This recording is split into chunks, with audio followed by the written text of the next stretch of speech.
বিশ্ব ক্রিকেটে স্পিনার কিংবা মিডিয়াম ফাস্ট বোলাররা ব্যাটারদের বুকে কাঁপন ধরাতে পারেন না, কারণ স্পিন কিংবা মিডিয়াম ফাস্ট বোলিংয়ে গতি কম থাকে। তবে ফাস্ট বোলাররা তাদের বোলিংয়ের গতি দিয়েই নড়বড়ে করে দেন বিশ্বসেরা সব ব্যাটারদের, বিশেষ করে যারা ঘন্টায় 150 কিলোমিটারের বেশি গতিতে বল করতে পারেন।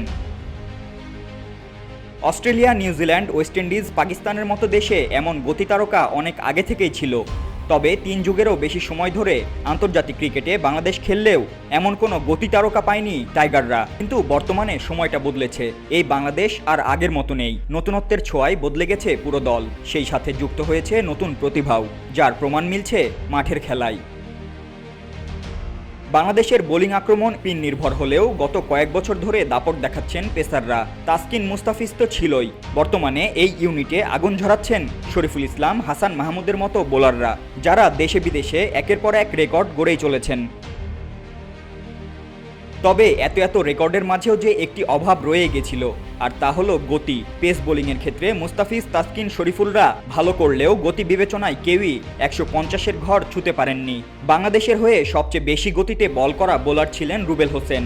ঘন্টায় 149.5 কিলোমিটার গতিতে বল করে এতদিন এই রেকর্ড নিজের নামে করে রেখেছিলেন তিনি। তবে সম্প্রতি পাকিস্তানের সাথে টেস্ট ম্যাচে বাংলাদেশি এক তরুণ পেসার টপকে গেলেন সবাইকে। রাওয়ালপিন্ডিতে দ্বিতীয় টেস্টের চতুর্থ দিনে 152 কিলোমিটার গতিতে বল করেন টাইগার পেসার নাহিদ রানা। সম্প্রতি যার অভিষেক হয়েছে আন্তর্জাতিক ক্রিকেটে, সেই রানাই এখন দেশের ক্রিকেটের গতি তারকা।